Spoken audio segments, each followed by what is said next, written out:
So we're going to change gears a little bit, and it's now time for our State 4-H Council Vice President Spotlight Speech. And I would like to call Drue Stinnett to the podium.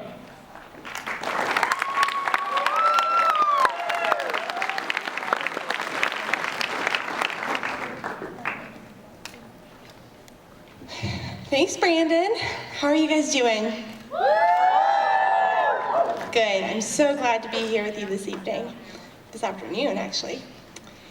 So, it took me a really long time to find words to express exactly what I learned this year. But I think I found a John Quincy Adams quote that summed it up pretty well.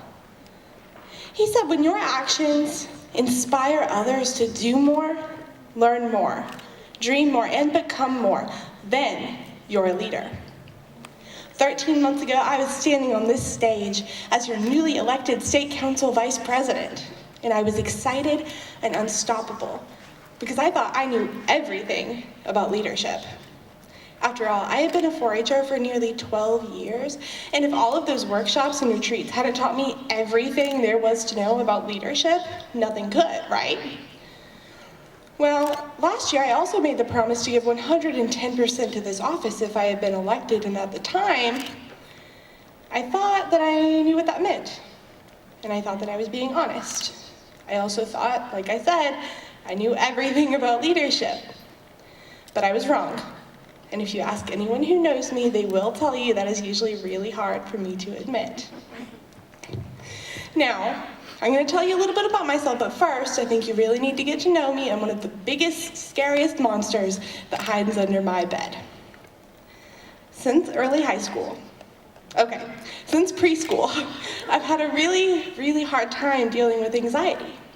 I am jumpy, I am paranoid, I overthink everything. I kind of feel like I'm going to throw up right now, but it's okay. And over the years, I never thought I could be a state officer and have that problem. See, I thought people in leadership positions, I didn't think they were allowed to have that kind of struggle. But like I said before, sometimes I am wrong. Not often, but sometimes. Now, again, last year I promised to give 110% to this office. And whenever I said that, I really thought I was being honest with you guys, because I thought that doing that meant going as hard and as far as you could. But this year I learned that we all have this mold of maximum leadership potential. And we start out small. And as we live new experiences and learn new things, and as we stretch ourselves, our mold kind of grows, right? And this year, I had a lot of opportunities to grow. See, I live in the mountains. And sometimes I drove as far as Halifax County to talk about leadership and serving others. I spent countless hours in my car, and guys, I can almost navigate around Raleigh without a GPS. And that's probably one of my greatest personal accomplishments. In the fall, the state officer team was part of the ribbon cutting at the State Fair's opening ceremony. How cool is that? And all of the opportunities that I had this year were awesome, and I've truly grown as a leader, a citizen, and a person because of my last year in 4-H. So I guess what I learned this year is that every time you grow is every time you've given 110%, because it is possible. I know we're taught our whole life that 100% is as far as you can go, and it is until that mold grows. In order to grow, in order to give a 110%, in order to develop character, to be a better person, to change in any positive way, you're going to be challenged. And sometimes those challenges are gonna hurt. In December, I was taking a break at work, and I had a lot of text messages, and at first I thought that I was just weirdly popular that day. But I read them, and they were all basically asking me the same question. They were saying, did I know? Had I heard, had anyone said anything to me? There was one that said, Drue, I'm really sorry. And then I found that one text, the one that answered one of the many questions that I had. And that text was letting me know that one of my very close friends had passed away. And my heart was broken because she was 17 years old. She was a baby. She was a baby. She was 17 and one of the happiest and most friendly people that I had ever met in my entire life. I'm crying a little bit, guys. Okay. But Megan was awesome. And my heart is still so broken for her family, her friends, and the many of you who had the pleasure of knowing her. And you bet I did not look at that situation and say, how can I grow from this? People don't do that, right? And honestly, I did the exact opposite. Because I looked at being a state officer and I said, why does that matter? Why does 4-H matter? Why does going to college matter? Why does anything matter? Because nobody saved Megan. And I felt that way for a really long time until I had one conversation with a good friend of mine who made me realize that no, Megan was not saved. But there are people in her situation who are saved every single day because of those people who take the time to just show that they care about each other, right? They take the time to listen and make each other feel loved and valuable and wanted. It's because of those leaders that John Quincy Adams talked about who inspire others to do more, learn more, dream more, and become more. Just imagine what the world would be like if everyone was like that. Imagine what it would be like if everybody took the time to listen and care about each other. If we put ourselves aside and we were just there and we tried to make this world better.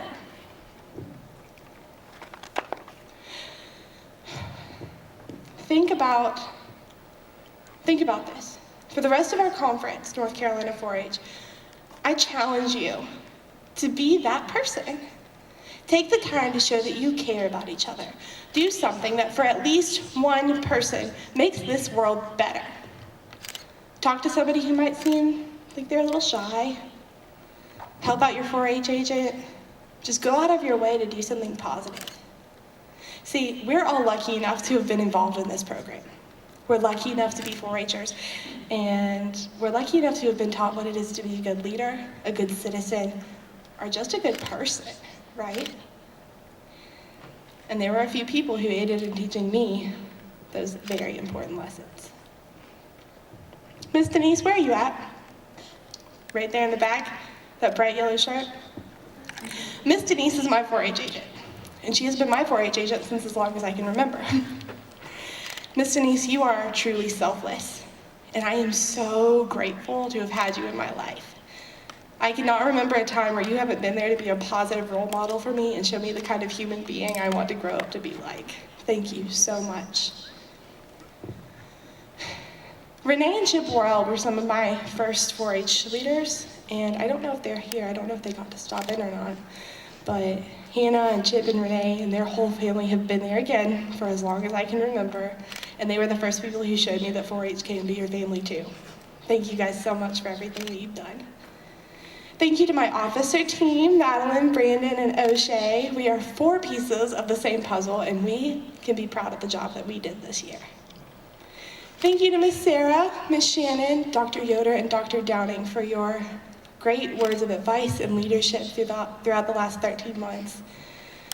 You are truly invaluable to our team, and we're so appreciative of you and the incessant hard work and dedication of the entire State 4-H office. Mom, are you crying?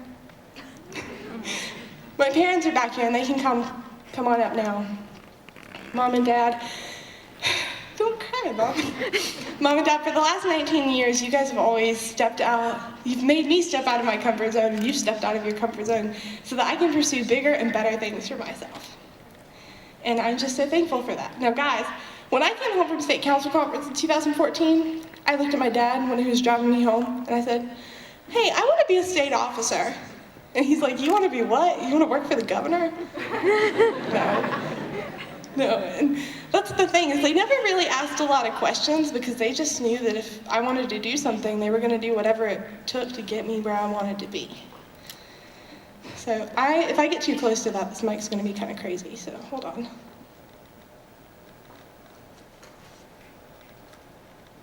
going to step out here so we can get some pictures. All right, Mom, this is a plaque to show our appreciation for your dedication to 4-H and your 4-H'er. Thank you guys for everything you've done.